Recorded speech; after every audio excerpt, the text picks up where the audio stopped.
Salam saudaraku. Salam. Puji Tuhan. Salam sejahtera bagi kita semua. Salam di dalam kasih Tuhan kita Yesus Kristus. Dan saya juga menyapa anak-anak Tuhan, hamba-hamba Tuhan, umat Tuhan dalam luar negeri dimanapun kita berada. Salam persekutuan di antara kita. Selamat datang buat Marta. Selamat datang juga buat David Marmata. Buat kita semua. Tuhan Yesus memberkati kita. Mari kita segera memperhatikan firman penggembalaan untuk ibadah raya minggu dari kitab Wahyu pasal yang ketiga. Sekarang kita memasuki ayat yang ketiga. Wahyu pasal 8 ayat yang ketiga. Silakan. Meterai yang ketujuh. Ya. Maka datanglah seorang malaikat lain, dan ia pergi berdiri dekat mezbah Ya. dengan sebuah berupa emas. Ya. Dan kepadanya diberikan banyak kemenyan untuk dipersembahkannya bersama-sama dengan doa semua orang kudus di atas mezbah emas di hadapan takhta itu. Ulangi dulu baca ayat 1. Ayat 3 sampai 4. Ulangi dulu. Kita ulangi dulu ya. Maka datanglah seorang malaikat lain, Ya. dan ia pergi berdiri dekat mezbah dengan sebuah berupa emas. Ya. Dan kepadanya diberikan banyak kemenyan Ya. untuk dipersembahkannya bersama-sama dengan doa semua orang kudus di atas mezbah emas di hadapan takhta itu. Ayat 4. Maka naiklah asap kemenyan bersama-sama dengan doa orang-orang kudus itu dari tangan malaikat itu ke hadapan Allah. Puji Tuhan. Di sini kita melihat seorang malaikat lain berdiri dekat mezbah dengan sebuah pedupan emas. Lalu kepadanya diberikan banyak kemenyan untuk dipersembahkannya. Maka naiklah asap kemenyan itu bersama dengan doa orang-orang kudus. Pendeknya saudaraku, puncak kegiatan rohani di atas muka bumi ini adalah doa penyembahan. Amin saudaraku. Kita mulai dulu dari ayat 1 kembali. Ayat 1 kembali baca. Dan ketika anak domba itu membuka meterai yang ketujuh, Ketika anak domba itu membuka meterai yang ketujuh, ini kegiatan rohani. Terus, maka sunyi senyaplah Ya. di sorga kira-kira setengah jam lamanya. ketika anak domba itu membuka meterai yang ketujuh, maka sunyi senyaplah di sorga kira-kira setengah jam lamanya. Puji Tuhan. Sunyi senyap di sorga adalah hari perhentian yang penuh ketenangan, hari perhentian yang penuh dengan kedamaian, kedamaian yang tidak bisa dilukiskan dengan kata-kata. Lalu pada hari perhentian itu terlihatlah kegiatan rohani. Malam ini kita berada di dalam perhentian rohani. Itulah Sabat. Di dalamnya tentu ada kegiatan rohani. Antara lain ayat 2. Lalu aku melihat ketujuh malaikat Ya. yang berdiri di hadapan Allah, Ya. dan kepada mereka diberikan 7 sangkakala. Kepada 7 malaikat diberikan 7 sangkakala. Artinya firman Allah harus disampaikan dengan baik oleh malaikat sidang jemaat. Itulah gembala hamba-hamba Tuhan yang diurapi. Itu kegiatan yang pertama. Namun kegiatan untuk menyampaikan firman, mendengar dan melakukannya tidak berhenti sampai di situ. Kegiatan rohani ini harus memuncak sampai kepada doa penyembahan. Itulah ayat 3. Jadi pada hari perhentian ada ketenangan, tapi ada kegiatan di dalamnya. Bukan berarti perhentian itu tidak ada pelayanan. Itu orang malas namanya. Kalau tidak mau melayani, orang malas namanya. Jadi di tengah-tengah kegiatan rohani di dalam hari perhentian itu ada kegiatan. Yang pertama menyampaikan firman, tetapi tidak berhenti sampai di situ. Kegiatan rohani harus sampai memuncak kepada doa penyembahan. Amin saudaraku. Harus sampai memuncak kepada doa penyembahan. Amin saudaraku. Puji Tuhan. Iya. Mari Wahyu 11. Tentu saya punya alasan untuk mengatakan ini. Tentu ada alasan saya untuk mengatakan ini. Wahyu 11. Wahyu 11 ayat 1 terlebih dahulu. 2 saksi Allah. Iya. Kemudian diberikanlah kepadaku sebatang bulu seperti tongkat mengukur rupanya dengan kata-kata yang berikut. Iya. Bangunlah dan ukurlah bait suci Allah dan mezbah dan mereka yang beribadah di dalamnya. Yang masuk dalam ukuran Tuhan selain bait suci Allah dan yang beribadah di dalamnya juga mezbah. Mezbah itu menuju kepada doa penyembahan. Amin saudaraku. Puji Tuhan. Ayat 2. Tetapi kecualikan pelataran bait suci yang di sebelah luar. Ya. Janganlah engkau mengukurnya, karena ia telah diberikan kepada bangsa-bangsa lain. Ya. Sementara pelataran bait suci yang di sebelah luar itu sudah diserahkan kepada antikris untuk diinjak-injak selama 42 bulan atau sama dengan 3 tahun setengah. Puji Tuhan. Saudara perhatikan. Ini pelataran yang masuk dalam ukuran bait suci Allah, dan yang mereka tekun beribadah di dalamnya 3 macam barang pokok, dan mesbah. Mesbah ini dekat dengan tirai. Mesbah yang masuk dalam ukuran Tuhan selain 2 yang lain, salah satunya mesbah, itu doa penyembahan. Amin, saudaraku. Amin. Ya. Sedangkan pelataran di sebelah luar itu diserahkan kepada antikris untuk diinjak-injak selama 42 bulan atau 3 tahun setengah. Wahyu 12 ayat 13 sampai 15. Naga memburu perempuan itu. Ya. Dan ketika naga itu sadar bahwa ia telah dilemparkan di atas bumi, Ya. ia memburu perempuan yang melahirkan anak laki-laki itu. Ya. Kepada perempuan itu diberikan kedua sayap dari burung nasar yang besar, Terus. supaya ia terbang ke tempatnya di padang gurun, Terus. di mana ia dipelihara jauh dari tempat ular itu selama 1 masa dan 2 masa dan setengah masa, Atau 3 tahun setengah dipelihara terus.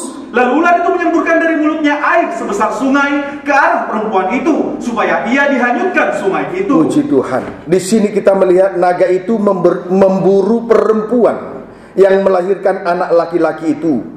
Lalu ular itu menyemburkan dari mulutnya air sebesar sungai ke arah perempuan itu, supaya dihanyutkan oleh sungai itu. Puji Tuhan. Ayat 16. Tetapi bumi datang menolong perempuan itu. Tetapi bumi datang menolong perempuan itu. Ia membuka mulutnya dan menelan sungai yang disemburkan naga itu dari mulutnya. Tapi bumi datang menolong perempuan itu, sebab bumi membuka mulutnya dan menelan sungai yang disemburkan naga itu. Puji Tuhan. Kejadian 2 ayat 6.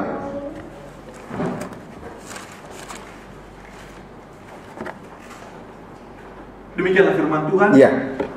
Tetapi ada kabut naik ke atas dari bumi. Ya, ada kabut, asap naik ke atas bumi terus. Dan membasahi seluruh permukaan bumi itu. Ada kabut naik ke atas dari bumi. Itu menunjuk kepada doa penyembahan.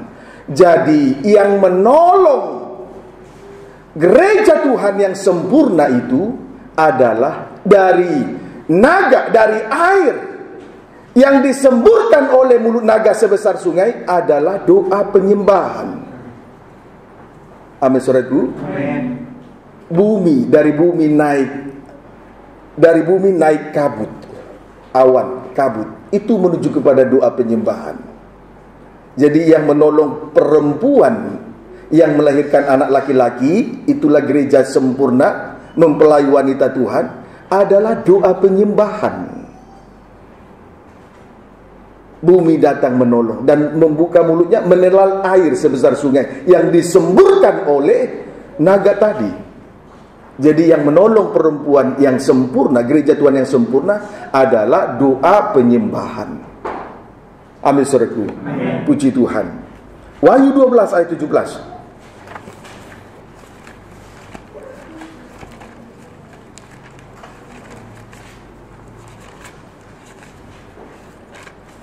Ya, terus? Demikianlah firman Tuhan. Ya.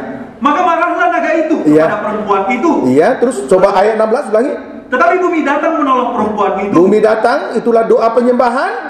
Lalu ayat 17. Maka marahlah naga itu kepada perempuan itu, lalu pergi memerangi keturunannya yang lain. Iya, pergi memerangi keturunannya yang lain. Terus yang menuruti hukum-hukum Allah dan memiliki kesaksian Yesus.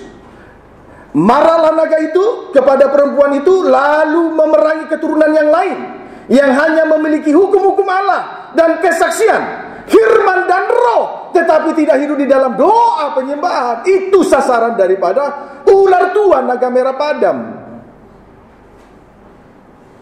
Kalau tidak hidup di dalam doa, kalau hanya memiliki firman, hukum-hukum Allah dan kesaksian, firman dan roh, ini yang menjadi sasaran dari mata ular naga merah, sasaran dari si ular merah naga, sasaran dari mata ular. Puji Tuhan, kiranya dapat dipahami dengan baik. Suatu kekeliruan yang terjadi terjadi dan dialami oleh gereja Tuhan hingga sampai pada saat ini adalah pengertian yang salah, bahwa banyak gereja menganggap bahwa puncak dari ibadah adalah ibadah raya Minggu. Itu ibadah raya Minggu itu dalam pola tabernakel itu terkena kepada pelita emas, kaki dia emas,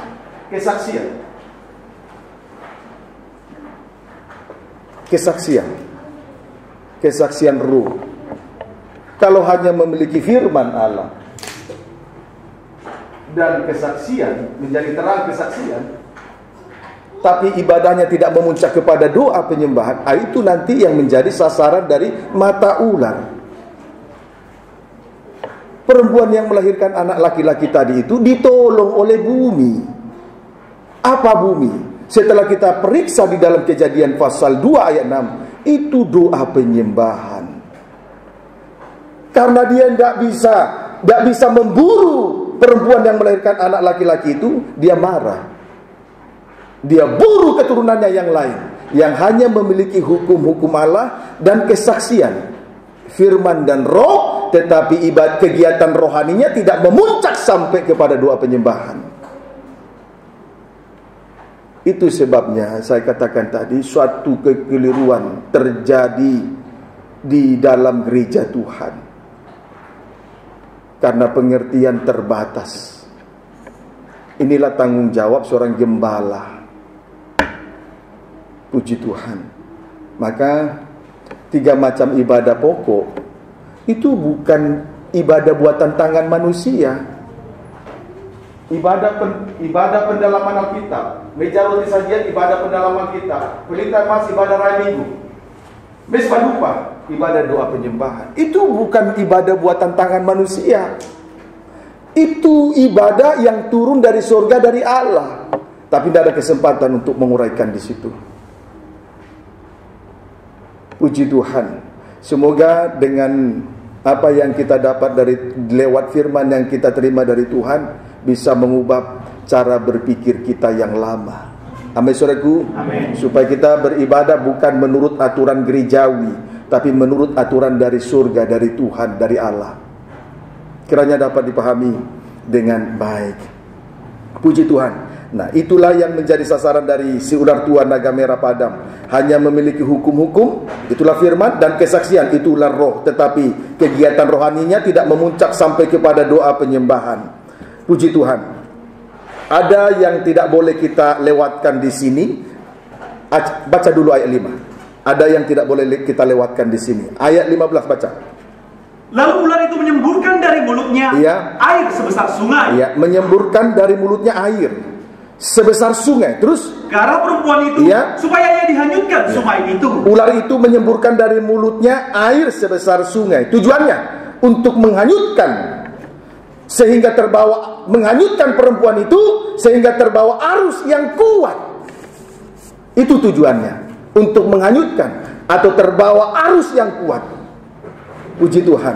Saudaraku, air sebesar sungai yang disemburkan dari mulut naga itu adalah tandingan dari sungai air kehidupan, saudaraku.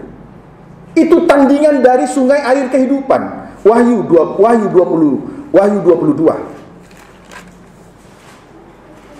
Wahyu 22 ayat 1, baca. Demikianlah firman Tuhan. Lalu ia menunjukkan kepadaku sungai air kehidupan yang jernih bagaikan kristal. Terus dan mengalir keluar dari tata Allah dan tata anak domba itu. Sungai air kehidupan yang mengalir keluar dari tata Allah dan tata anak domba. Jadi setan tidak mau kalah, dia buat suatu tandingan. Itulah tadi air yang disemburkan dari mulutnya sebesar sungai, tapi tujuannya untuk menghanyutkan gereja Tuhan.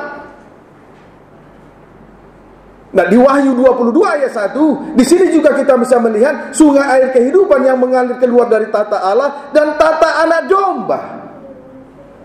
Sri pertama, sungai air kehidupan yang mengalir keluar dari tata Allah itu menunjuk kepada Injil kerajaan, sama dengan pengajaran salib. Kegunaannya untuk mendewasakan gereja Tuhan. Strip yang kedua, sungai air kehidupan yang mengalir keluar dari tata anak domba. Itu menunjuk kepada cahaya Injil tentang kemuliaan Kristus. Sama dengan firman yang tersingkap atau rahasia firman terbuka. Kegunaannya, kalau rahasia firman tersingkap, kegunaannya untuk menyingkapkan segala rahasia yang terkandung di dalam hati, untuk menyingkapkan segala selubung. Sama dengan dosa dibongkar dengan tuntas.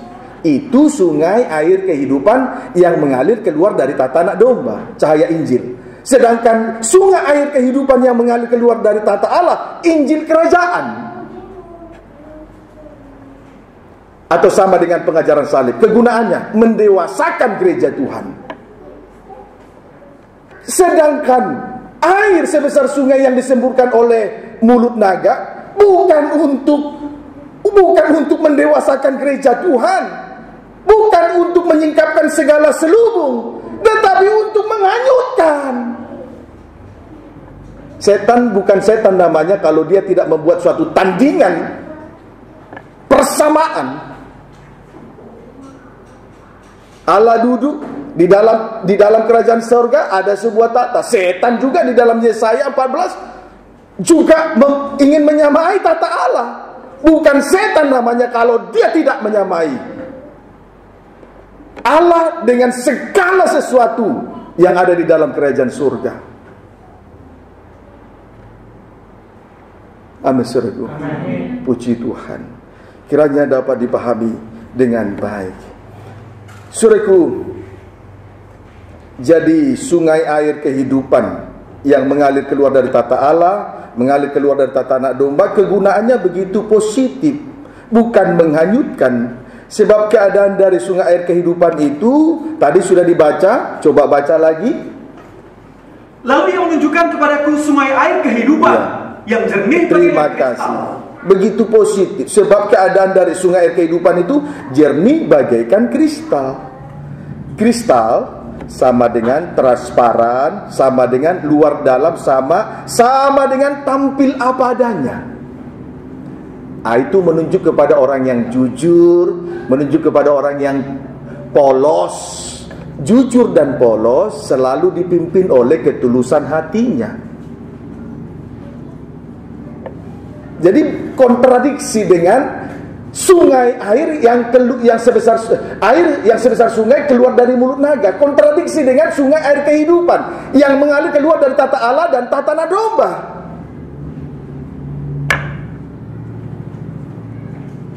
Amin, saudaraku. Puji Tuhan. Kontradiksi kiranya dapat dipahami dengan baik. Kenapa bisa seperti ini? Tadi kristal transparan, luar dalam sama, tampil apa adanya, tidak ada yang disembunyikan lagi. Itu menunjuk kepada orang yang jujur, polos. Biasanya orang jujur dan polos dipimpin ketulusan hatinya. Kenapa bisa seperti ini? Sebab sungai air kehidupan itu jernih, berarti tidak kotor. Jernih bagaikan kristal. Jernih berarti tidak kotor. Amin, saudaraku. Amin. Iya. Jernih berarti tidak kotor. Puji Tuhan. Haleluya. Sedangkan air sungai yang keluar dari mulut ular tadi tujuannya untuk menghanyutkan, sama dengan kotor.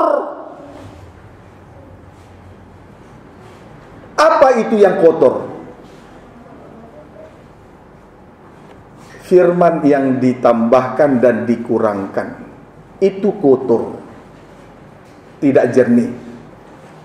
Firman yang ditambahkan dan dikurangkan itu kotor, tidak jernih. Ditambahkan artinya hamba Tuhan menyampaikan 1-2 ayat, lalu ditambahkan atau disertai dengan dongeng nenek-nenek tua, disertai dengan tahayul-tahayul, disertai dengan cerita-cerita isapan jempol, ditambahi dengan filsafat-filsafat kosong. Itu kotor. Itulah air yang sebesar sungai yang disemburkan oleh mulut naga. Firman yang ditambahkan. Jadi hamba Tuhan menyampaikan 1-2 ayat, lalu ditambahkan cerita-cerita isapan jempol, dongeng nenek tua, tahayul-tahayul, filsafat-filsafat kosong, dan lain sebagainya. Itu kotor. Ada lagi firman yang dikurangkan. Jadi firman yang ditambahkan dikurangkan itu sesuai dengan Wahyu 22 ayat 18. Ada lagi firman yang dikurangkan. pengajaran salib diganti dengan dua hal. Satu, diganti dengan teori atau teologi kemakmuran. Artinya orang Kristen tidak boleh miskin, harus kaya. Kemudian yang kedua, pengajaran salib diganti dengan tanda-tanda heran atau mukjizat. Sejuta kali mukjizat terjadi di depan mata. Kalau seseorang tidak mau menerima pengajaran salib dan memikul salib yang diajarkan itu, maka orang seperti ini tidak akan pernah berubah. Sentralnya ibadah pelayanan kita kan salib, bukan tanda-tanda heran, bukan mukjizat. Ini pengertian seperti ini harus dirubah sebetulnya, tetapi ini tanggung jawab hamba Tuhan.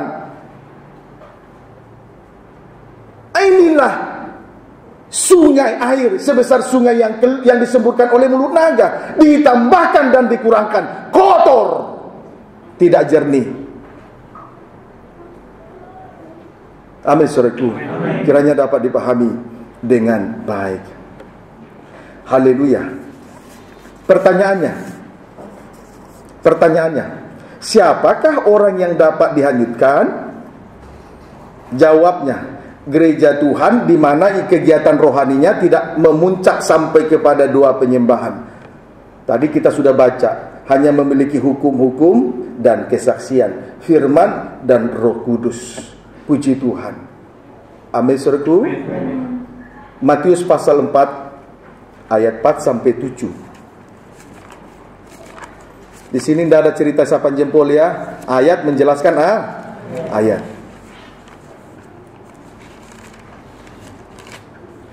Injil Matius pasal 4 ayat 4 sampai 7. Ya, perhatikan firman Tuhan. Sudah kedatangan Tuhan sudah tidak lama lagi. Sungguh-sungguh biarlah ibadah kegiatan rohani kita memuncak sampai kepada doa penyembahan. Tidak cukup hanya ibadah pendalam Alkitab, tidak cukup hanya ibadah raya Minggu, tapi harus memuncak sampai kepada doa penyembahan. Itu harus diketahui. Matius 4 ayat 4 sampai 7. Pencobaan di padang gurun. Iya, perhatikan ya, sungguh-sungguh. Tetapi Yesus menjawab. Setelah dia berpuasa 40 hari 40 malam, dia menghadapi ujian. Ayat disebut juga dengan peperangan rohani. Ayat 4 langsung disingkatkan, ayat 4 sampai 7. Tetapi Yesus menjawab. Iya. Ada tertulis. Terus manusia hidup bukan dari roti saja. Ayat 3 sampai 7. Lalu datanglah si pencoba itu dan berkata kepadanya, jika engkau anak Allah, perintahkanlah supaya batu-batu ini menjadi roti. Perintahkanlah supaya batu-batu ini menjadi roti. Terus? Tetapi Yesus menjawab, ada tertulis. Kok mujizat hanya untuk roti saja? Tetapi Yesus menjawab terus, ada tertulis. Manusia hidup bukan dari roti saja. Bukan dari roti atau makanan terus, tetapi dari setiap firman yang keluar dari mulut Allah. Dari setiap firman yang keluar dari mulut Allah. Baca baik. Terus? Kemudian iblis membawanya ke kota suci dan menempatkan dia di bubungan bait Allah. Terus? Lalu berkata kepadanya, jika engkau anak Allah. Ini ujian yang kedua. Terus? Jatuhkanlah dirimu ke bawah. Jatuhkan dirimu ke bawah. Terus? Sebab ada tertulis. Mengenai engkau, ia akan memerintahkan malaikat-malaikatnya.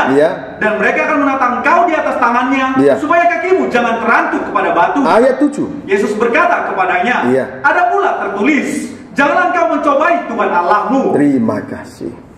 Di sini kita melihat sesudah Yesus berpuasa 40 hari 40 malam, dia menghadapi ujian. 3 kali ujian. Namun dari pembacaan ini kita hanya baru melihat 2 kali ujian. Ujian di sini disebut juga peperangan rohani. Ujian yang pertama itu kaitannya dengan firman Allah. Amin, saudaraku. Amin. Puji Tuhan. Namun sesudah ujian pertama ada lagi ujian yang kedua. Itulah peperangan rohani yang kedua. Itu kaitannya dengan kegiatan roh, yaitu berada di tempat tinggi. Hubungan bait Allah itu, menara bait Allah atau hubungan bait Allah itu tempat tinggi. Itu kegiatan roh. Dalam hidup suci itu kegiatan roh. Amin, saudaraku. Amin. Tapi dalam peperangan yang pertama dan yang kedua, saudaraku, dalam peperangan yang pertama dan kedua, Yesus berkemenangan. Namun peperangan itu ternyata belum berhenti. Tadi peperangan pertama kaitannya dengan firman. Amin, saudaraku. Peperangan yang kedua kaitannya dengan roh, kegiatan roh. berada di hubungan bait Allah, tempat tinggi, hidup suci, itu kegiatan roh.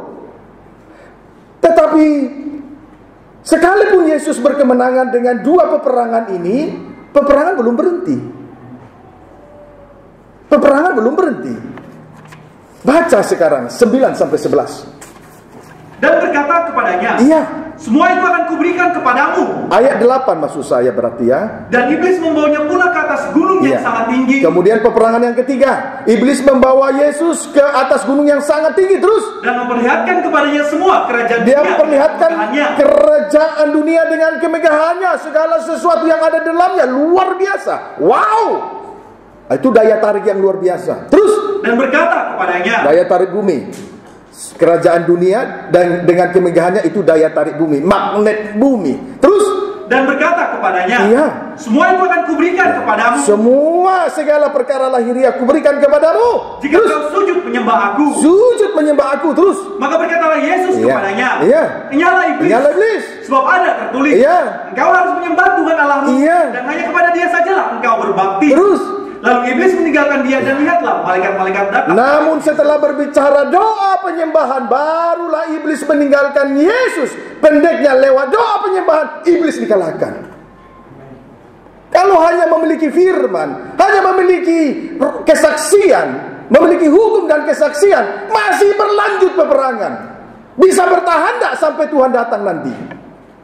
Tapi setelah masuk di dalam doa penyembahan, iblis dikalahkan. Saya ragu dengan kerohanian gereja Tuhan yang hanya memiliki hukum-hukum dan kesaksian.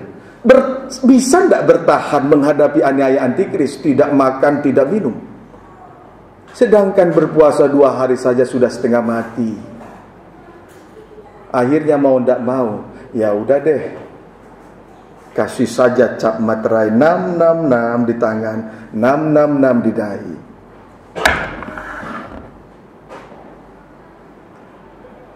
Baik, miliki hukum baik, puji Tuhan. Baik. Hidup di dalam roh, kegiatan roh, bagus. Tapi iblis tidak mau berdiam, terus terjadi, terus ada peperangan. Namun setelah berbicara doa penyembahan, barulah setan dikalahkan. Kalau kita sudah berada di tempat yang paling terendah, tidak ada lagi ruang bagi setan untuk menjatuhkan anak Tuhan. Anak Tuhan jatuh kalau dia ada di ketinggian. Tapi kalau kita sudah hidup dalam doa penyembahan, betul-betul berada di titik nol, tidak ada lagi ruang untuk menjatuhkannya. Mau jatuh kemana? Sudah di nol. Mau dijatuhkan, tidak ada tempat lagi untuk menjatuhkan kehidupan dalam penyembahan. Mau ditaruh di mana lagi? Sudah di titik nol. Tidak ada lagi tempat untuk dijatuhkan.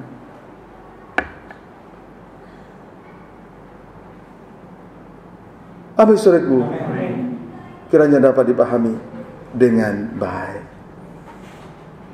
Baik, ini kiranya apa yang sudah kita terima, kiranya meneguhkan hati kita, pribadi lepas pribadi, supaya hidup rohani kita terus meningkat dari sehari ke sehari. Amin, saudaraku.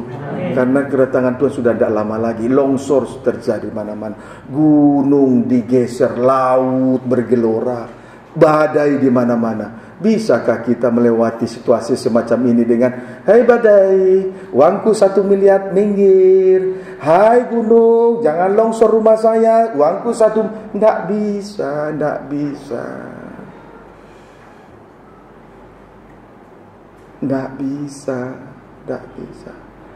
Hanya satu pribadi yang berkata, pribadi yang disalibkan pernah berkata, akulah jalan, kebenaran, hidup kekal.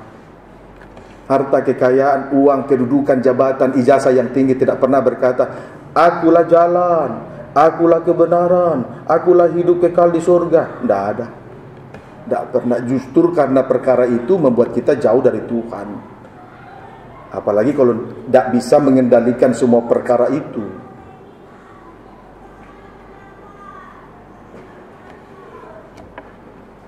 Amin, saudaraku. Kiranya dapat dipahami dengan baik. Baik, di mana tinggal? Setelah setan dikalahkan, di mana ia tinggal? Tadi peperangan terjadi, akhirnya lewat 2 penyembahan setan dikalahkan. Toh, amin, saudaraku. Baik juga dalam kitab Wahyu, perempuan yang melahirkan anak laki-laki, itulah gereja yang sempurna, juga mengalahkan ular naga. Ya. Sebab ular naga itu memburu perempuan itu dan menyemburkan air sebesar sungai dari mulut. Tetapi bumi datang dan membuka mulutnya, menelan air sebesar sungai yang dari mulut naga tadi itu. Dalam Kejadian pasal 26, itulah doa penyembahan. Nah, sekarang setelah setan dikalahkan, di mana ia tinggal? Mari kita kembali memperhatikan Wahyu 12.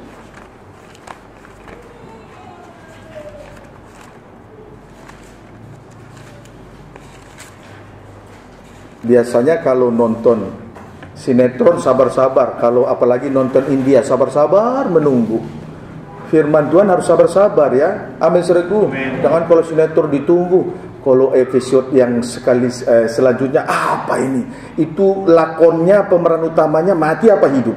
Biarin aja mati, urusan apa sih? Mau mati mau hidup kok sibuk sekali di situ. Coba tunggu dulu firman Tuhan. Cermati, dengar, perhatikan. Terima dengan segala kerendahan hati. Seperti Injil Lukas 8:18. Perhatikan cara kamu mendengar. Jangan gunakan ayat itu untuk sinetron. Perhatikan cara untuk perhatikan sinetron. Episode pertama, penjahatnya menang. Kok panas hati? Kok kita ndak di sini ndak bergelora hati kita? Kok sinetron panas hati? Ini ndak bergelora, kan bodoh namanya itu. Paham, saudaraku? Puji Tuhan. Nah, sekarang setelah setan dikalahkan, setan tinggal di mana? Wahyu 12 ayat 9 sampai 3. Wahyu 12 ayat 9 dan 13. Demikianlah firman Tuhan. Iya. Dan naga besar itu, si ular tua yang disebut iblis atau setan. Ayat 18 ya. Di 9 dan 18. Terus yang disebut iblis atau setan, ya, yang menyesatkan seluruh dunia, ya, dilemparkan ke bawah, ya, yang dilemparkan ke bumi bersama-sama dengan malaikat-malaikatnya. Ayat 12. Karena itu bersukacitalah, hai sorga dan hai kamu sekalian yang diam di dalamnya. Celakalah kamu, hai bumi dan laut, karena iblis telah turun kepadamu. Ayat 13 dan 18. Dan ketika naga itu sadar bahwa ia telah dilemparkan ke atas bumi, ia memburu perempuan yang melahirkan anak laki-laki itu. Iya, ayat 18. Dan ia tinggal berdiri di pantai laut. Tadi di ayat 9 dan 12 dia dilemparkan ke bumi dan laut. Kemudian kesimpulannya di ayat 18, ia tinggal berdiri di pantai laut. Tadi bumi dan laut. Di ayat 18 pantai laut. Ia tinggal berdiri di pantai laut. Puji Tuhan. Saudaraku, pantai laut berarti pasirnya banyak. Yang banyak pasirnya itu pantai laut. Jadi setelah setan dikalahkan, dilemparkan ke bumi dan laut. Kemudian di ayat 18 lebih spesifik, ia tinggal berdiri di pantai laut. Pantai laut itu banyak sekali pasirnya. Di situ dia tinggal. Dan itu kesukaannya. Matius. Ya, ini harus kita sadari ya. Di situ dia tinggal. Matius 7 ayat 26 sampai 27.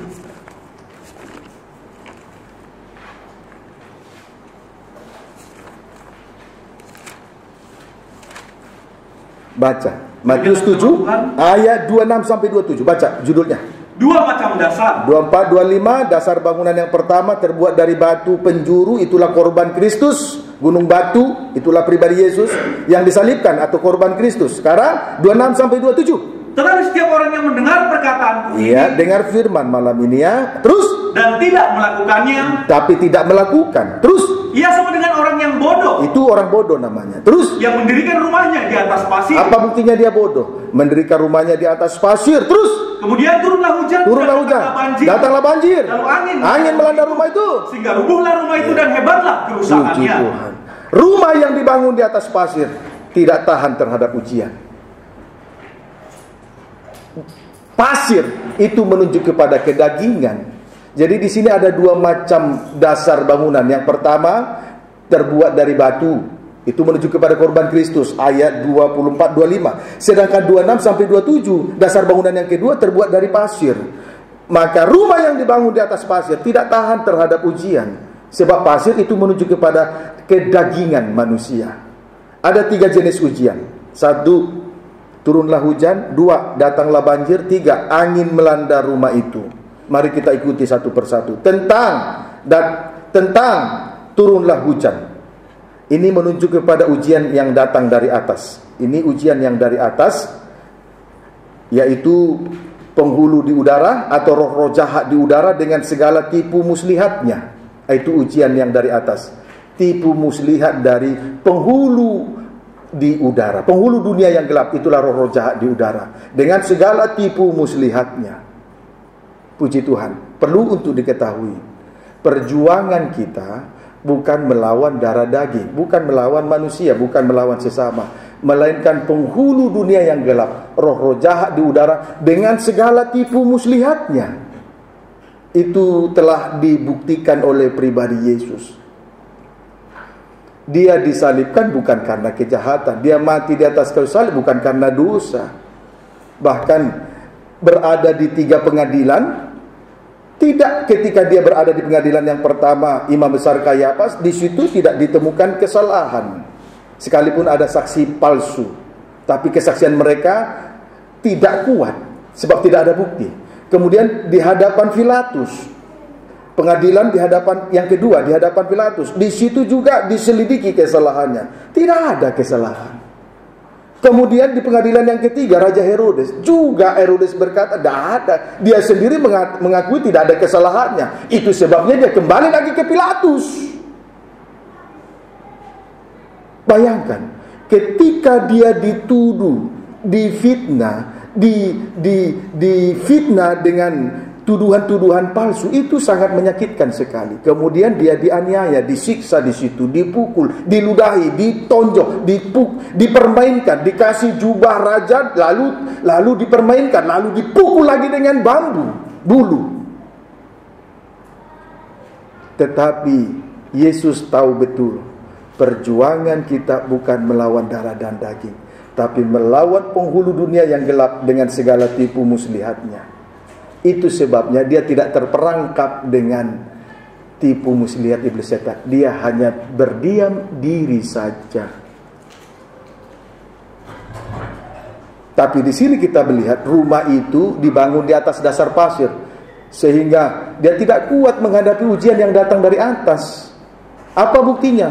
Satu dengan yang lain suka berselisih, merasa diri benar.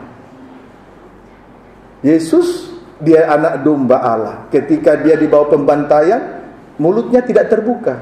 Ketika dia menderita aniaya, dia tidak membuka mulut.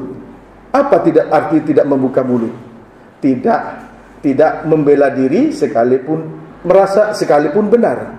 Arti yang kedua, tidak membalas kejahatan dengan kejahatan. Tapi di sini kita melihat rumah itu dibangun di atas dasar pasir. Tidak mampu menghadapi ujian yang pertama. Sebab akhirnya rumah itu rubuh. Ujian yang kedua adalah tentang datanglah banjir. Itu menuju kepada dosa kenajisan. Datanglah banjir, itu menuju kepada dosa kenajisan. Sebab dulu pernah terjadi, zaman Nuh pernah terjadi air bah. Banjir melanda dunia. Zamannya Nuh, semua habis, semua binasa. Dan hari-hari ini juga banjir sudah melanda dunia, melanda negara kita ini. Bukan hanya di kota, tetapi sudah sampai ke desa, dilanda oleh banjir. Bukan hanya orang kaya, tapi orang miskin. bukan hanya artis yang cakep, tapi juga orang yang rupanya jelek sekalipun dilanda oleh banjir yang hebat ini. Kenapa? Karena rumahnya dibangun di atas dasar pasir.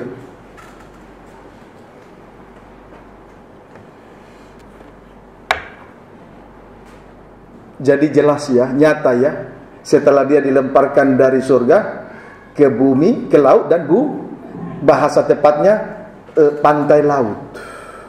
Pasirnya banyak di situ. Oh, itu sasarannya.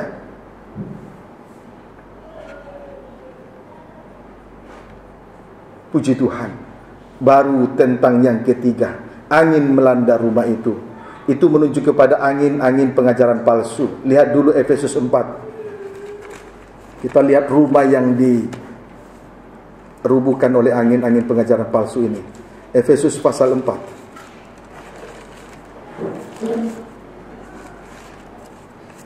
Ayat 14 baca. Demikianlah firman Tuhan. Ya. Sehingga kita bukan lagi anak-anak yang diombang-ambingkan oleh rupa-rupa angin pengajaran, oleh permainan palsu manusia. Permainan palsu manusia, itulah nabi palsu. Terus dalam kelicikan mereka yang menyesatkan. Mereka itu licik, itu sebabnya mereka menyesatkan. Jadi tadi angin melanda rumah itu menuju kepada angin pengajaran palsu. Jadi yang dapat diombang-ambingkan oleh angin pengajaran palsu adalah kerohanian yang masih kanak-kanak. Disampaikan firman yang ditambahkan, itulah menyampaikan satu dua ayat, lalu ditambahi dengan cerita dongeng nenek tua tahayul. Oh, senang sekali.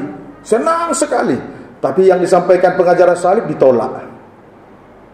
Paham saudaraku? Sangat mengkhawatirkan kondisi gereja di hari-hari ini.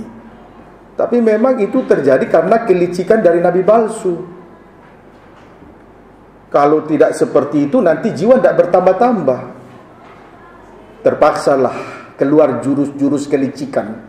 Disampaikan satu ayat, lalu ditambahi dengan cerita sana sini ngalor ngidul, tidak jelas juntrungannya, tidak jelas arah sasaran ibadah dan pelayanannya. Kiranya dapat dipahami dengan baik. Ya, amin saudaraku. Itu anak-anak masih rohani, kanak-kanak rohani. Ibrani lihat, kita lihat kanak-kanak rohani. Ibrani pasal yang ke-5. Ayat 11 sampai 14. Peringatan supaya jangan murtad.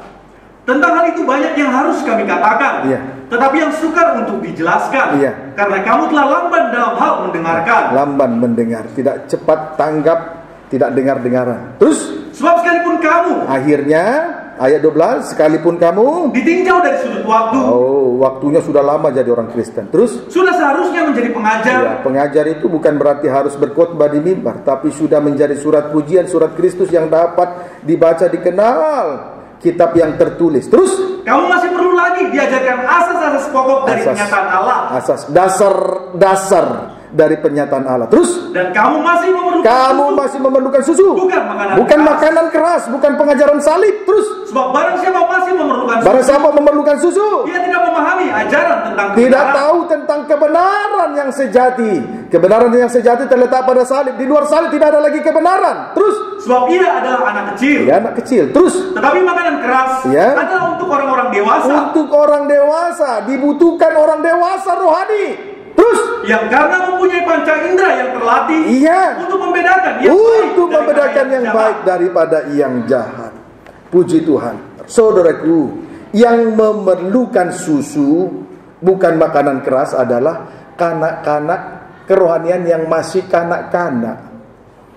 Kalau kerohanian masih kanak-kanak, tidak butuh kebenaran yang sejati, tidak suka dengan makanan keras, tidak suka dengan pengajaran salib. Yang diperlukan kanak-kanak rohani adalah susu.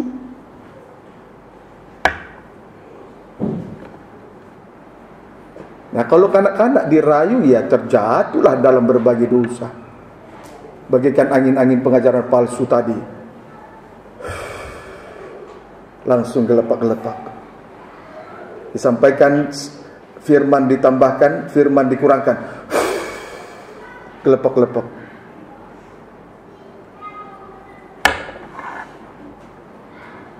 Kenapa?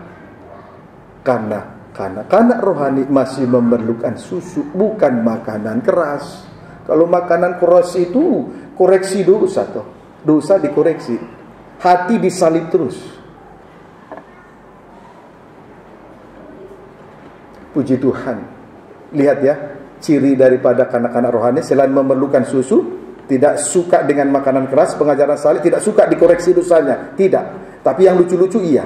Ayat pas Ibrani 6 ayat 1 sampai 2. Sebab itu marilah kita tinggalkan asas-asas pertama dari ajaran tentang Kristus. Dasar ajaran tentang Kristus terus. Dan beralih kepada perkembangannya yang penuh. Harusnya menerima makanan keras tadi. Terus. Jangan lagi kita meletakkan dasar pertobatan dari perbuatan-perbuatan yang sia-sia dan dasar kepercayaan kepada Allah. Ayat 2 terus. Yaitu ajaran tentang pelbagai pembaptisan, penumpangan tangan, kebangkitan orang-orang mati dan hukuman kekal. Puji Tuhan. Lihat ya, asas-asas pertama dari ajaran tentang Kristus. Lihat ya, percaya, bertobat, dibaptis air. Kemudian di situ ada penumpangan tangan, mukjizat-mukjizat. Yang disukai hanya mukjizat-mukjizat. Tetapi ketika ajaran salib disampaikan, tidak suka. Itu saja. Itu makanan, itu adalah susu. Seharusnya beralih kepada perkembangannya yang penuh. Setelah percaya, terus bertobat, lalu dibaptis air, harusnya beralih kepada perkembangannya yang penuh. Harusnya menerima makanan keras. Kalau susu, bertahan di susu, nanti expire. Bukan memberi pertumbuhan rohani yang sehat, tetapi justru sebaliknya, menjadi racun. Buktinya apa? Ditinjau dari sudut waktu, harusnya menjadi pengajar, tetapi masih diajar. Nah, jadi expire toh, jadi racun. Itu kalau saya beli susu untuk anak saya harus expire, harus saya lihat. Sudah expire atau belum. Kalau tidak jadi racun. Jadi saudara jangan bangga. Oh, gembalaku hebat, melucu terus, tidak dikoreksi dosa saya. Oh, racun. Oh, gembalaku ceritanya Amerika terus. Dharma wisata antar negara. Oh, kesana kemari.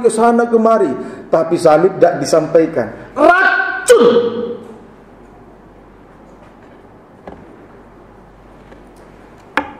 Seharusnya setelah, kalau kanak-kanak dikasih susu. Tapi kalau supaya anak itu dewasa, harus selanjutnya beralih kepada perkembangannya yang penuh. Kasihlah makanan keras. Kalau anak sudah besar, masih tetap dikasih susu, racun, pertumbuhan rohaninya tidak normal, abnormal.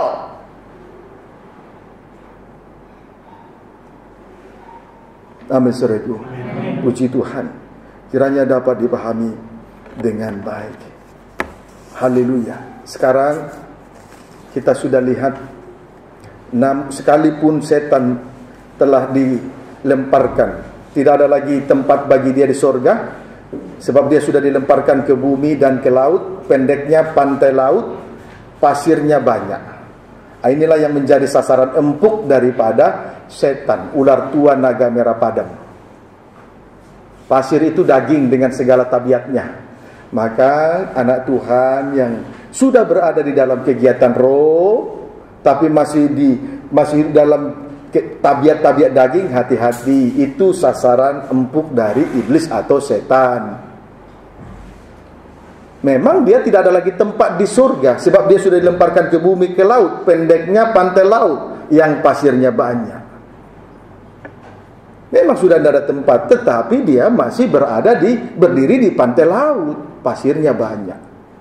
Tadi kita sudah lihat bangunan yang didirikan di atas pasir. Dia tidak sanggup menghadapi 3 jenis ujian dari atas. Itulah tipu muslihat iblis setan. Tidak sanggup menghadapi ujian yang kedua, datanglah banjir, dosa kenajisan. Kemudian ujian yang ketiga, angin melanda rumah itu. Itulah pengajaran angin-angin, pengajaran palsu. Tidak sanggup. Rumah itu rubuh karena rumah itu dibangun di atas dasar pasir. Puji Tuhan. Saya berharap lewat live streaming ini banyak umat Tuhan menerima ajaran, beralih kepada perkembangannya yang penuh. Saya rindu, kita rindu. Ya, amin saudaraku. Tidak berhenti hanya sebatas minum susu saja. Sebab itu kita sedang berjuang dalam hal ini. Puji Tuhan. Maka kita dimulai dari kita, bergandengan tangan. Tidak boleh lagi mengambil jalannya masing-masing. Saya rindu supaya kita semua jadi keluarga Allah, menjadi tiang penopang yang dipancangkan dalam rumah Tuhan. Saya rindu. Maka tidak boleh ada selisih antara pelayan dengan pelayan. Tidak boleh ada saling menghasut satu dengan yang lain. Puji Tuhan. Kiranya dapat dipahami dengan baik. Mari jalan keluarnya. Keluaran 30 ayat 6. Tadi sasaran setan adalah Pak? Tabiat daging. Nah, jalan keluarnya. Keluaran. Nah, ini keluaran. Bangsa Israel keluar dari tanah Mesir, ya. Puji Tuhan. Keluaran pasal 30. Ayat yang ke-6 saja. Baca. Mengenai mezbah pembakaran ukupan. Iya.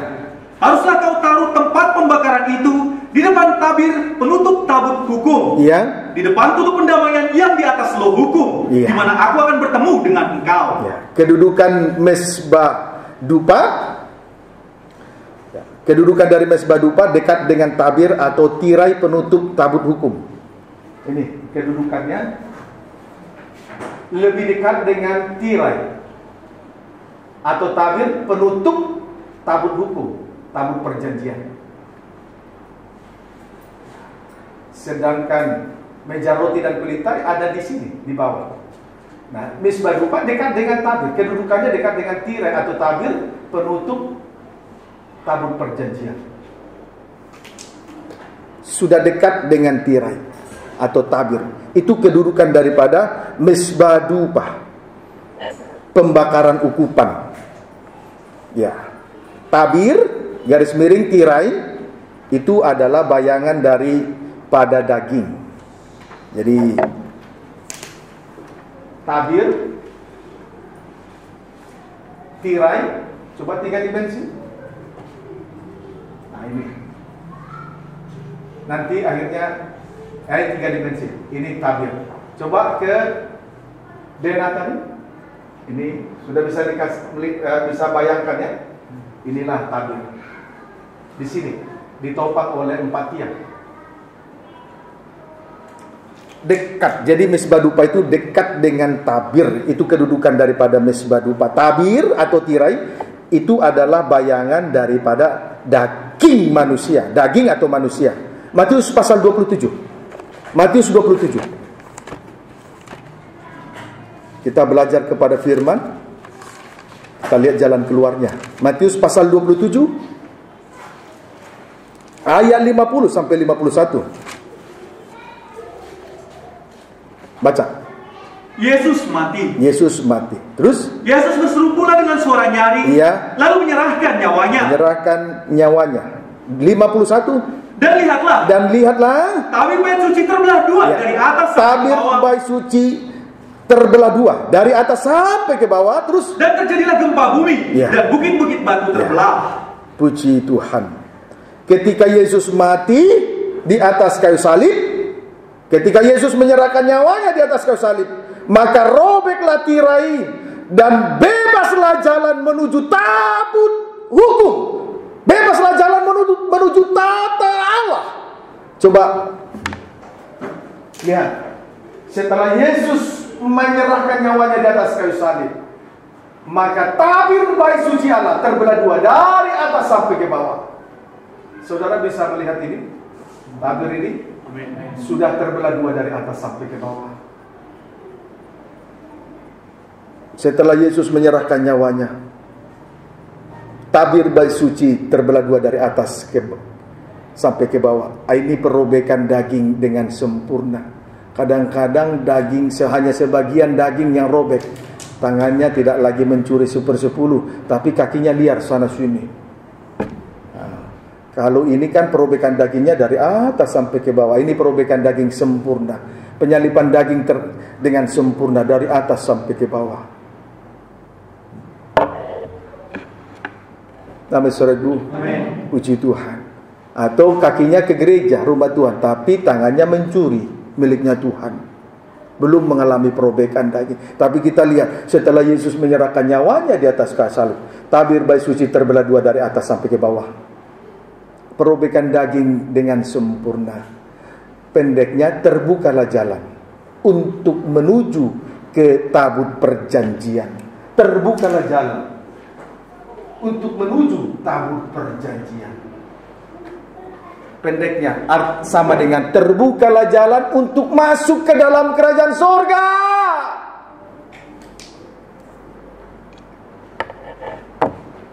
Puji Tuhan. Haleluya. Jadi penyembahan itu sudah sangat dekat dengan pengalaman perobekan daging, saudaraku. Kalau orang tidak mau dalam doa penyembahan, pasti dagingnya kuat. Tadi saya sudah sampaikan di atas, itu sasaran dari setan. Tapi kita lihat misbah dupa dekat dengan tabir. Apa tabir? Bayangan daging. Setelah Yesus mati menyerahkan nyawa, tabir terbelah dua dari atas sampai ke bawah. Terbukalah jalan untuk menuju ruangan maha suci. Terbukalah jalan untuk menuju tabut perjanjian. Itulah gambaran dari tahta Allah. Amin, saudaraku. Puji Tuhan. Kiranya dapat dipahami. Ibrani pasal 10 ayat 19 sampai 21. Maka kita dengar firman jangan hanya 1-2 ayat lalu pulang. Harus kita tahu, harus terbuka rahasianya. Itulah cahaya Injil tentang kemuliaan Kristus, penyingkapan rahasia firman. Maka segala selubung akan tersingkap, dosa dibongkar dengan tuntas. Tidak mungkin si kancil, si kura-kura menyucikan dosa manusia. Tidak mungkin itu. Tapi itu yang sering terjadi di gereja-gereja. Akhirnya gereja Tuhan tidak mengerti tentang perobekan daging. Diawali dengan doa penyembahan. Amin, saudaraku.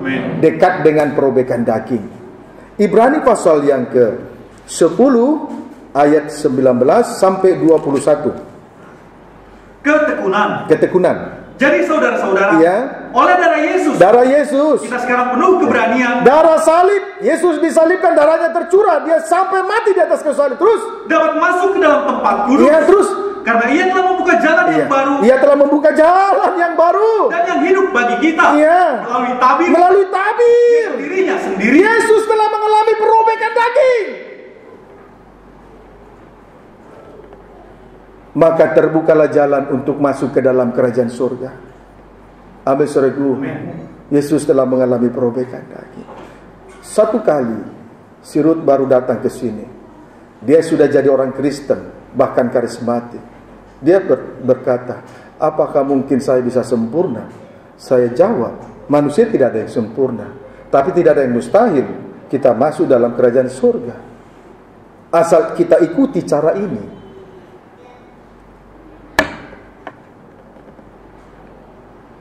Amin, saudaraku. Haleluya. Kiranya dapat dipahami dengan baik. Jadi setelah terjadi perobekan daging, terbukalah jalan. Itulah pribadi Yesus yang disalibkan. Itulah daging Yesus. Jadi perobekan tirai itulah perobekan daging Yesus di atas kayu salib. Penyalipan terhadap daging dengan sempurna. Maka terbukalah jalan untuk masuk ke dalam ruangan maha suci. Untuk berhadapan dengan tahta Allah. Kiranya dapat dipahami dengan baik. Amin, saudaraku. Puji Tuhan. Baik, lebih rinci kita lihat soal penyembahan ini. Imamat pasal 16. Saya yakin saudara mendambakan firman untuk memperoleh pengertian. Umatku binasa karena tidak memperoleh pengertian. Imamat 16 ayat 1 sampai 3, loncat 12 sampai 13. Imamat 16 ayat 1 sampai 3, loncat 12 sampai 13. Baca. Hari raya pendamaian. Hari raya pendamaian. Sesudah kedua anak Harun mati, yang terjadi pada waktu mereka mendekat ke hadapan Tuhan, berfirmanlah Tuhan kepada Musa. Ayat 2. Firman Tuhan kepadanya, katakanlah kepada Harun kakakmu, supaya ia jangan sembarang waktu masuk ke dalam tempat kudus. Tidak boleh sembarang masuk ke tempat kudus. Perhatikan, tidak boleh sembarang masuk ke tempat kudus. Yang masuk ke dalam ruangan Maha Suci setahun sekali adalah memang imam besar Harun. Baru yang mengerjakan yang ada di dalam ruangan suci, itulah imam-imam, anak-anaknya. Puji Tuhan. Tetapi yang pasti untuk masuk ke dalam ruangan Maha Suci tidak boleh sembarangan. Tidak boleh sembarangan. Sebab itu, baca terus. Ke depan tutup pendamaian. Ke depan tutup pendamaian terus. Yang di atas tabut, supaya jangan ia mati. Supaya jangan ia mati terus. Karena aku menampakkan diri dalam awan di atas tutup pendamaian. Itu tata Allah, tabut perjanjian itu tata Allah. Terus ayat 3. Beginilah caranya Harun masuk ke dalam tempat kudus itu. Begini, perhatikan saudaraku. Ini kaitannya dengan doa penyembahan. Terus, yakni dengan membawa seekor lembu jantan muda. Membawa darah domba, darah lembu jantan muda. Terus, untuk korban penghapus dosa. Itu untuk korban penghapus dosa. Kemudian, dan seekor domba jantan. Darah domba jantan. Untuk korban bakaran. Untuk korban bakaran.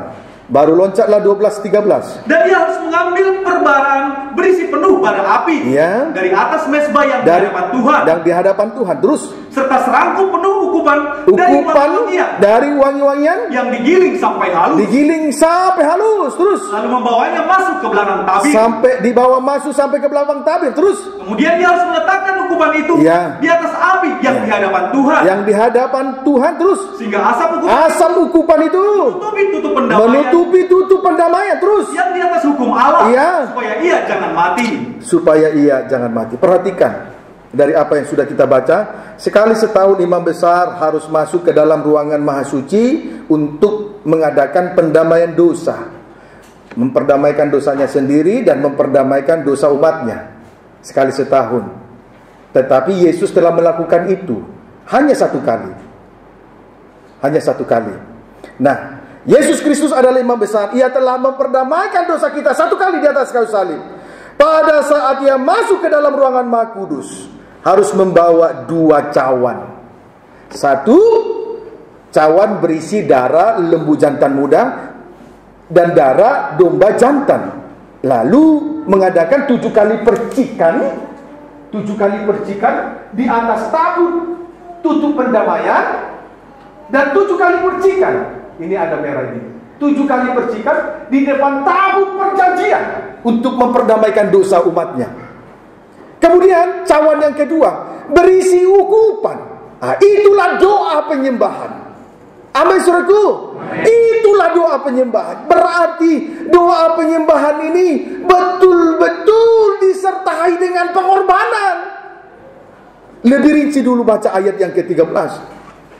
Ayat 12. Dan ia harus mengambil perbaraan berisi penuh bara api dari atas mezbah yang di hadapan Tuhan. Terus, serta serangkum penuh ukupan dari wangi-wangian. Ada ukupan, cawan emas berisi ukupan kemenyan untuk dibakar. Terus, yang digiling sampai halus.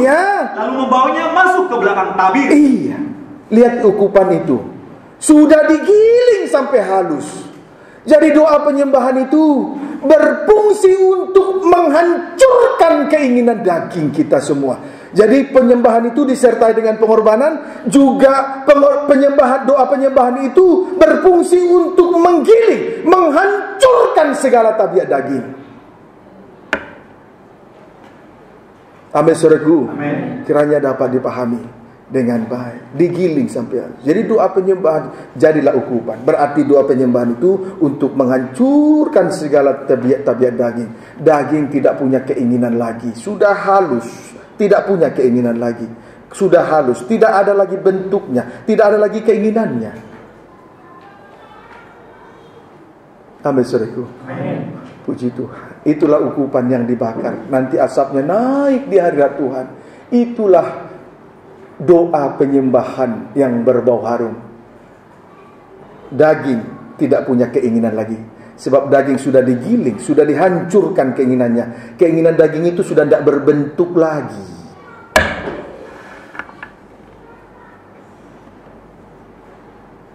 Tidak ada orang yang hidup dalam penyembahan keinginannya kuat untuk yang tidak baik. Sudah hancur, tidak berbentuk lagi daging dan keinginannya. Oh, haleluya, puji Tuhan. Kita bersyukur. Tadi anak domba itu membuka meterai yang ke-7. Lalu sunyi senyaplah surga setengah jam. Itu hari perhentian penuh. Di dalam hari perhentian, di dalam hari Sabat ini ada 2 kegiatan yang kita lihat. Kepada 7 malaikat diberikan 7 sangkakala. Firman disampaikan. Tapi tidak berhenti sampai di situ. Harus sampai kepada puncak kegiatan rohani, doa penyembahan. Sebab tadi kita sudah lihat, pelataran bait suci sebelah luar diserahkan kepada antikris. Kemudian tadi kita sudah melihat juga, setan itu tidak mampu, ular itu tidak sanggup memburu tadi perempuan yang melahirkan anak laki-laki, tapi dia tidak sanggup mengalahkan, memburu perempuan itu. Karena dia dipelihara 3 tahun setengah, lalu dia marah, dia memburu keturunan yang lain. Siapa keturunan yang lain? Hanya memiliki hukum-hukum dan kesaksian, firman dan roh, tapi ibadahnya tidak memuncak kepada doa penyembahan. Memang setan sudah dikalahkan. Dia tidak lagi ada di surga. Dia dilemparkan ke bumi dan laut, atau pantai laut. Itu kesukaannya. Hati-hati yang masih ada daging, tapi Tuhan sudah beri jalan keluar. Masuk dalam doa penyembahan, di mana ukupan itu yang akan dibakar itu sebagai ukupan sudah digiling sampai halus. Barulah asap, setelah dibakar, barulah asapnya naik di hadirat Tuhan. Terlepas dari daya tarik bumi. Hanya satu perkara yang terlepas dari daya tarik bumi. Semua benda kalau dilempar ke atas akan jatuh ke bawah. Apapun, benda apapun itu. Hanya satu perkara, asap dupa kemenyan. Itulah doa penyembahan. Sebab daging itu sudah digiling sampai halus. Bentuk daging sudah tidak terlihat lagi. Apalagi keinginannya tidak ada lagi. Sudah digiling, dihancurkan.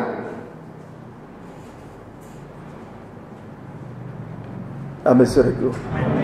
Puji Tuhan. Yesus telah membuktikannya. Kita ikuti teladannya. Dia telah memperdamaikan dosa kita di atas kayu salib hanya 1 kali. Kiranya dapat dipahami dengan baik. Amin, saudaraku. Puji Tuhan.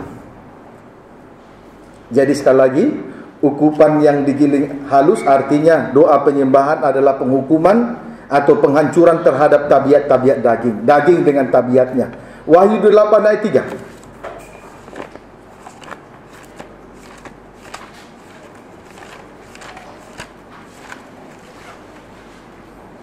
Biarlah pemikiran kita diluruskan oleh firman.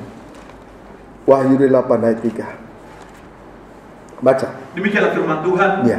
Maka datanglah seorang malaikat lain. Ya. Dan dia pergi berdiri dekat mezbah dengan sebuah berupaan emas. Ya. Dan kepadanya diberikan banyak kemenyan. Diberikan banyak kemenyan. Terus untuk dipersembahkannya bersama-sama dengan doa semua orang kudus. Ya. Di atas mezbah emas di hadapan tahta itu. Ya. Kepada malaikat itu diberikan banyak kemenyan. Artinya di hari-hari terakhir ini kita harus hidup di dalam doa penyembahan yang besar untuk menghasilkan asap dupa kemenyan yang banyak. Mengingat kedatangan Tuhan sudah tidak lama lagi. Kemudian tantangan, rintangan di hari-hari terakhir ini begitu banyak. Bagaimana mungkin kita bisa melepaskan diri dari daya tarik bumi kalau tidak hidup dalam doa penyembahan? Mari kita hidup dalam doa penyembahan, terlepas dari daya tarik bumi, terlepas dari magnet bumi. Itulah kerajaan dunia dengan segala kemegahannya. Terlepas dari situ. Puji Tuhan. Biarlah kita semua hidup di dalam doa penyembahan yang besar. Tidak boleh lagi doa-doa biasa. Amin, saudaraku. Puji Tuhan. Sebab tadi kepada malaikat itu diberikan banyak kemenyan. Hidup dalam doa penyembahan yang besar. Kalau kemenyan itu banyak diberikan, maka hasil asapnya itu akan banyak. hidup dalam doa penyembahan yang besar, kita mampu mengalahkan segala sesuatu. Setan tidak bisa menjamah hidup kita lagi, karena sudah bentuk rohani. Kalau masih daging, pasir masih bisa dijamah. Tapi kalau daging sudah dihancurkan, digiling habis, setan tidak bisa lagi menjamah.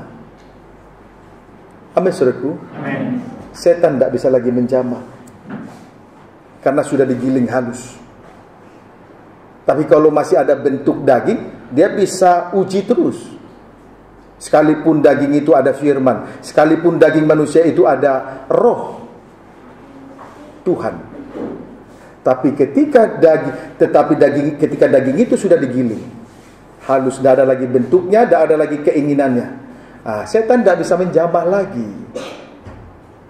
Tadi bersifat hanya berada di titik nol, tidak ada lagi ruang. Tapi ini lebih lagi, sudah bersifat rohani, sehingga setan tidak bisa lagi menjamah. Amin, saudaraku. Puji Tuhan. Tuhan Yesus luar biasa.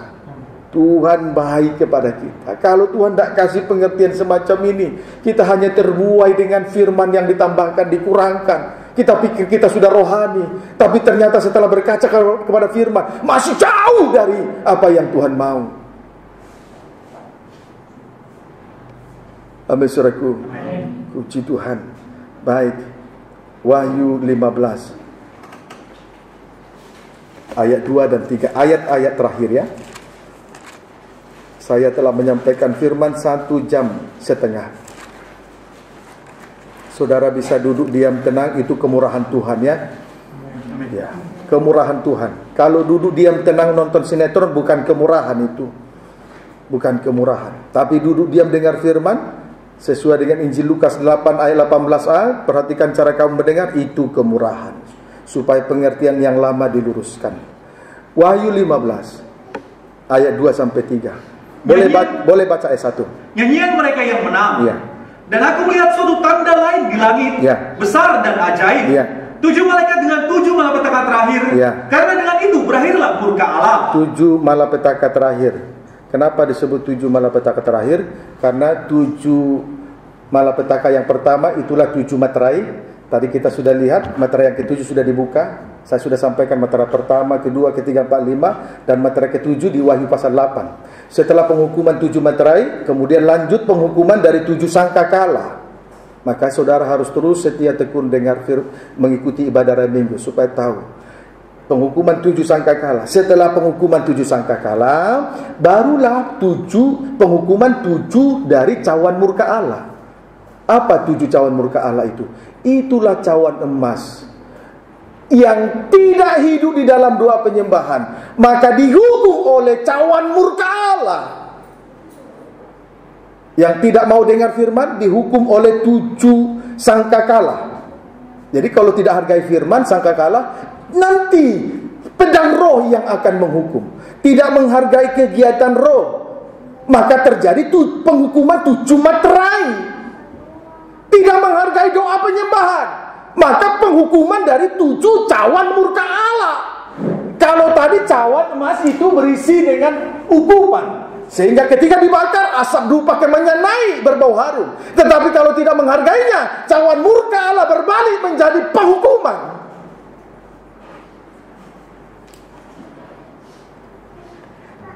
Saya berharap dimanapun Anda berada yang sedang mengikuti live streaming, perhatikanlah firman Tuhan dengan sungguh-sungguh. Kegiatan rohani harus memuncak sampai kepada doa penyembahan, supaya terlepas dari 7 cawan murka Allah. Tidak menghargai kegiatan rohani, penghukuman dari 7 materai. Tidak menghargai pemberitaan firman Allah, penghukuman dari 7 sangkakala. Yang terakhir doa penyembahan, penghukuman dari 7 cawan murka Allah. Selagi masih ada kesempatan, gunakan waktu yang ada ini. Sedikit waktu lagi Tuhan mau datang ini. Saudara bermain-main dengan nyawa hanya karena kedudukan, jabatan, uang, harta, ijazah yang tinggi, jauh dari Tuhan. Hati-hati. Jangan sampai sebelum menyesal, lebih baik sekarang. kita berubah. Ayo hidup di dalam doa penyembahan yang besar. Terimalah kemenyan yang banyak untuk menghasilkan asap dupa kemenyan yang banyak, supaya terlepas dari 7 cawan murka Allah.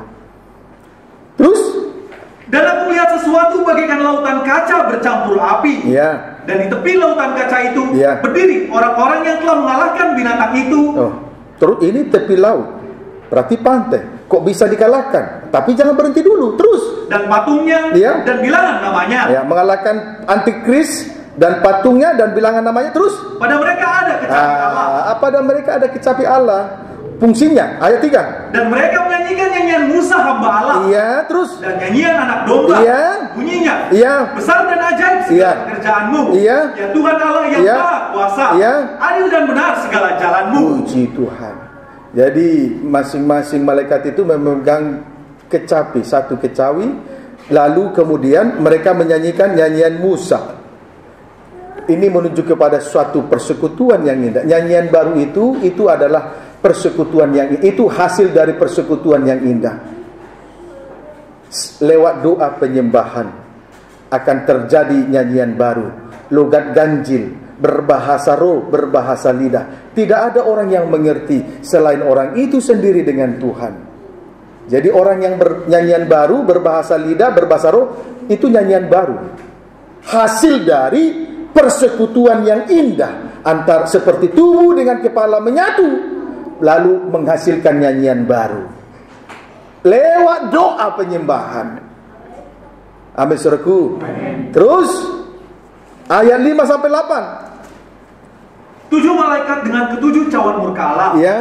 Kemudian daripada itu, aku melihat orang membuka bait suci, kemah kesaksian di sorga. Terus, dan ke-7 malaikat dengan ke-7 malapetaka itu, cawan murka Allah, terus keluar dari bait suci, berpakaian lenan yang putih bersih, terus, dan berkilau-kilauan, dan dadanya berlilingkan ikat pinggang dari emas. Terus, dan satu dari keempat makhluk itu memberikan kepada 7 malaikat itu 7 cawan dari emas yang penuh berisi murka Allah. Cawan murka.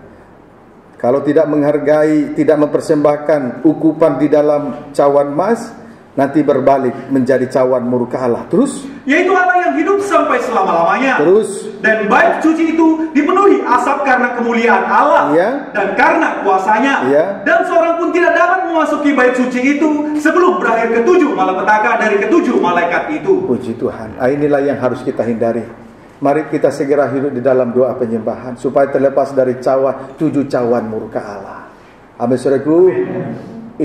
Itu hanya satu cara untuk supaya tirai itu terbelah 2 dari atas sampai ke bawah. Doa penyembahan.